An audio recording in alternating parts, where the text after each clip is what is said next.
عاملين ايه؟ يا رب تكونوا كويسين يا رب كلكم.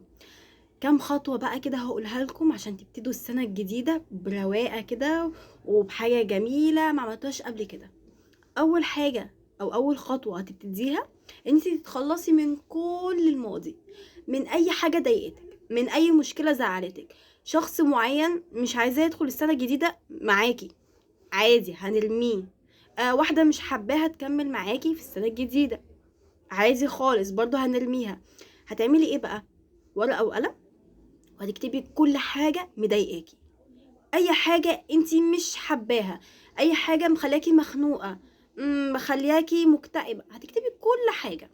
وبعد ما تكتبي الحاجات دي هتمسكي الورقة الجميلة وتولعي فيها، والله بجد، يا اما هتقطعيها يا اما هتشيليها على جنب في مكان يعني انتي ما تشوفهاش، تمام؟ والاحسن انتي تخلصي منها. دي الحاجة اللي بعد كده هنعمل ايه؟ الخطوة اللي بعد كده ايه بقى؟ هنجيب نوت بوك، تمام، وهنكتب الجولز بتاعت السنة، اهدافي بتاعت السنة، انا ناوية اعمل ايه خلال السنة، حاجات عايزة احققها في السنة ديت. بس يا ريت تكون حاجات صغيرة، حاجات فعلا تقدري تحققيها. ابتدي بالهدف الصغير، واحدة واحدة هنبتدي بالهدف الكبير، تمام؟ انا مثلا حابة اطور الجانب الصحي، حابة اكل اكل صحي، اروح جيم، اصحى بدري، اتمشى، اشرب ميه كتير، الحاجات دي. الجانب الديني او الروحي، هقرب من ربنا، هقرا قران، هخصص ورد كل يوم اقراه، الاذكار، الحاجات دي كلها. وطبعا اوعي تنسي الجانب الشخصي، الجانب بتاعك انتي، التطوير من نفسك، اقرا كتاب جديد، مش بحب القراءه، اسمع اسمع فيديوز بتلخص الكتب، اتعلم حرفه جديده، اعمل حاجه جديده، اخد كورس في حاجه معينه. كده هندخل على الجانب العملي او المهني.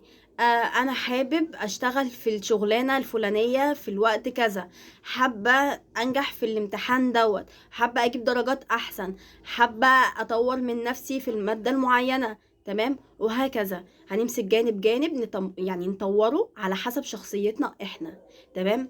خطوه بقى التالتة، اختاري اسم للسنه بتاعتك. مثلا انا حبيت اسمي السنه بتاعتي البدايه، مثلا السعاده، الرضا، الشفاء، اي حاجه. شوفي انت حابه تسمي السنه بتاعتك ايه وسميها، تمام؟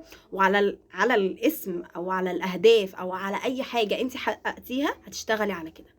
اشتغلي على نفسك واشتغلي على اهدافك وعلى الاسم اللي انت اخترتيه، وابتديها، يعني ابتديها بتفاؤل. لما تبتديها بتفاؤل وخير ورضا، صدقيني السنه تبقى معاكي سعيده وزي الفل.